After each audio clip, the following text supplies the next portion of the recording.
Okay, എങ്ങനെ ലാഭകരമാണ്? ഒരു ദിവസം സാധാരണ പണിയെടുത്ത് എത്ര രൂപ കിട്ടും? ഇപ്പം ഞങ്ങൾക്ക് 1 കിലോ ചപ്പിന് 6 രൂപ. 1 കിലോ ചപ്പെന്നാ പറയുക അല്ലേ? ചപ്പെന്ന് വെച്ചാൽ ഞങ്ങളിത് പിരിഞ്ഞാണല്ലോ. അല്ല, സാധാരണ ഇത് 1 കിലോ വെട്ടിയെടുത്താൽ എത്ര രൂപ കിട്ടും? അതിപ്പോൾ എത്രയെന്നല്ല, നമുക്ക് നമ്മുടെ ആരോഗ്യം അനുസരിച്ച് വൈകുന്നേരം വരെ വെട്ടുമ്പോഴേക്കും എത്ര വെട്ടാൻ പറ്റും ചേച്ചി? ഈ 40 വർഷത്തിനിടയിൽ എത്ര കിലോ വെട്ടിയിട്ടുണ്ടോ ഒരു ദിവസം? 150 ഒക്കെ കിട്ടി. 150 കിലോയോ? 160, 170. ആണോ?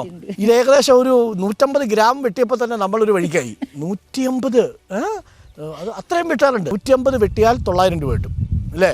പക്ഷേ രാവിലെ വൈകുന്നേരം കൂടി വെട്ടണം. വൈകുന്നേരം വരെ വെട്ടിയാൽ അത്ര കിട്ടാം. 100 വെട്ടിയാൽ കിട്ടുക 600 രൂപയാണ്. ശരാശരി 100 ഒക്കെ വെട്ടുമായിരിക്കും അല്ലേ? 100 കിലോ വെട്ടും. ചപ്പ് അത്രയും പറ്റും അല്ലേ? ഓക്കെ.